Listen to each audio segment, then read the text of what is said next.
আসসালামু আলাইকুম বন্ধুরা, বাংলাদেশ মৎস্য উন্নয়ন কর্পোরেশনের একটি নতুন বিজ্ঞপ্তি প্রকাশিত হয়েছে এবং প্রকাশিত সময় হচ্ছে 27 এপ্রিল 2025-এ। তো শুরুতে বলে রাখি, এটি একটি সম্পূর্ণ অনলাইন ভিত্তিক আবেদন। অবশ্যই আপনারা অনলাইনের মাধ্যমে আবেদনটি করতে হবে এবং আবেদনের যত আপডেট রয়েছে তা এখানে www.bfdc.gov.bd এই ওয়েবসাইটে পেয়ে যাবেন। তো আবেদন করার ক্ষেত্রে আপনার এখানে যে বয়স সময়সীমা নির্ধারণ করা হয়েছে তা হচ্ছে 1/4/2025 তারিখ হিসেবে আপনার বয়স 18 থেকে 32 বছরের ভিতরে থাকতে হবে। এবং আবেদন যেহেতু অনলাইনে আবেদন করতে গেলে অবশ্যই আপনারা এখানে যে উল্লেখিত ওয়েবসাইট রয়েছে bfdc.teletalk.com.bd এই ওয়েবসাইটের মাধ্যমে আবেদন করতে হবে।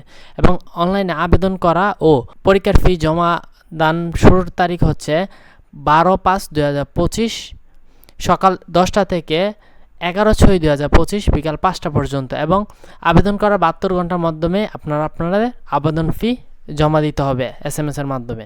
তো আপনার যে পরীক্ষার ফি নির্ধারণ করা হয়েছে তা হচ্ছে 1 নং ক্রমিকের জন্য 223 টাকা 4 সহ এবং 2 ও 3 নং ক্রমিকের জন্য ফি বাবদ 150 টাকা এবং 418 মোট 168 টাকা করা হয়েছে।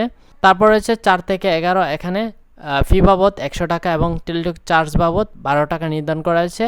এবং সর্বশেষ যে পদটি রয়েছিল তা হচ্ছে 12 নং ক্রমিকের জন্য পরীক্ষার ফি বাবদ 50 টাকা এবং সার্ভিস চার্জ সহ মোট 56 টাকা নির্ধারণ করা হয়েছে। তো অবশ্যই আপনার আবেদন ফিটি SMS এর মাধ্যমে দিতে হবে। এখানে কিভাবে SMS এর মাধ্যমে দিবেন তা এখানে উল্লেখ রয়েছে।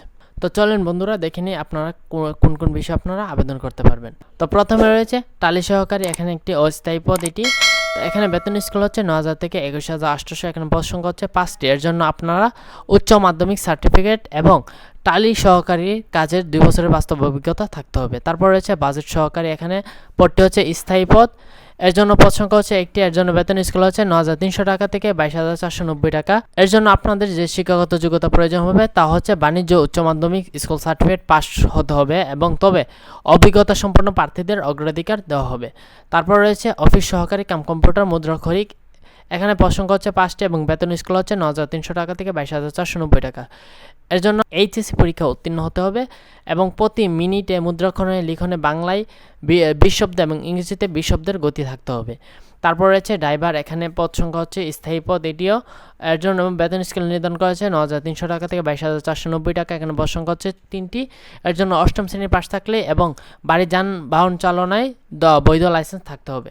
তারপর রয়েছে নার্সারি সহকারী, এখানে পদ সংখ্যা হচ্ছে 2টি এবং বেতন স্কেল হচ্ছে 10,200 টাকা থেকে 24,680 টাকা। এখানে প্রাণীবিদ্যা সহ বিজ্ঞানে উচ্চ মাধ্যমিক স্কুল সার্টিফিকেট থাকতে হবে এবং অভিজ্ঞ প্রার্থীদের অগ্রাধিকার দেওয়া হবে। তারপর রয়েছে সহকারী হিসাবরক্ষক স্থায়ী, এখানে বেতন স্কেল রয়েছে 10,200 টাকা থেকে 24,680 টাকা। এখানে পদ সংখ্যা হচ্ছে 3টি। এর জন্য বাণিজ্যে স্নাতক ডিগ্রি থাকতে হবে এবং অভিজ্ঞতা সম্পন্ন প্রার্থীদের অগ্রাধিকার দেওয়া হবে। তারপর রয়েছে ক্যাশিয়ার, এটি হচ্ছে অস্থায়ী পদ। এর জন্য বেতন স্কেল নির্ধারণ করা হয়েছে 10,200 টাকা থেকে 24,680 টাকা। এখানে পদ সংখ্যা হচ্ছে 5টি। এর জন্য বাণিজ্য স্নাতক ডিগ্রি অর্জন করতে হবে এবং অভিজ্ঞতা সম্পন্ন প্রার্থীদের অগ্রাধিকার দেওয়া হবে। তারপর রয়েছে স্লিপওয়ে অপারেটর, এটি একটি স্থায়ী পদ। এর জন্য বেতন স্কেল রয়েছে 10,200 টাকা থেকে 24,680 টাকা। এখানে পদ সংখ্যা হচ্ছে 1টি। উক্ত স্লিপওয়ে অপারেটর কাজে 3 বছরের অভিজ্ঞতা সহ মাধ্যমিক স্কুল সার্টিফিকেট থাকতে হবে। তারপর রয়েছে মার্কেটিং সহকারী, এটি একটি অস্থায়ী পদ। এখানে পদ সংখ্যা হচ্ছে 5টি। এর জন্য স্নাতক ডিগ্রি অর্জন করতে হবে এবং বেতন স্কেল রয়েছে 10,200 টাকা থেকে 24,680 টাকা। তারপর রয়েছে ফিশ প্রসেসিং টেকনিশিয়ান স্থায়ী পদ, এখানে শিক্ষাগত যোগ্যতা রয়েছে কেমিস্ট্রি বা প্রাণীবিদ্যা বা মৎস্য বিজ্ঞানে স্নাতক ডিগ্রি অর্জন করতে হবে। এখানে পদ সংখ্যা হচ্ছে 2টি এবং বেতন স্কেল রয়েছে 12,500 টাকা থেকে 30,230 টাকা। তারপর রয়েছে হিসাব রক্ষক স্থায়ী পদ, এখানে বেতন স্কেল রয়েছে 12,500 টাকা থেকে 30,230 টাকা। এখানে পদ সংখ্যা হচ্ছে 2টি।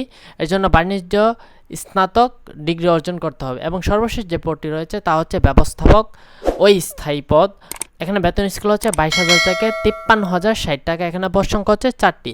এর জন্য শিক্ষাগত যোগ্যতা নির্ধারণ করা হয়েছে অর্থনীতি বা বাণিজ্য বা পরিসংখ্যান বা মৎস্য বিজ্ঞানে 1ম শ্রেণীর স্নাতকোত্তর ডিগ্রি অর্জন করতে হবে এবং উক্ত বিষয়ে 2য় শ্রেণীর সম্মানসহ 2য় শ্রেণীর স্নাতকোত্তর ডিগ্রি অর্জন করতে হবে। তো এই ছিল আজকে নিয়োগ বিজ্ঞপ্তির বিস্তারিত আলোচনা। তো অবশ্যই সবাই আমার চ্যানেলটি সাবস্ক্রাইব করে পাশে থাকবেন এরকম আর নতুন নতুন নিয়োগ বিজ্ঞপ্তি পাওয়ার জন্য। আর কারো যদি কোনো বিষয়ে বুঝতে অসুবিধা হয় তাহলে অবশ্যই আমার কমেন্ট বক্সে জানাবেন। আমি আমার ডিসক্রিপশনে আবেদন লিঙ্ক এবং সার্কুলার যে লিঙ্ক রয়েছে সেটি দিয়ে রাখবো, চাইলে আপনারা সেখান থেকে সরাসরি দেখে নিতে পারেন। সবাই ভালো থাকবেন, সুস্থ থাকবেন।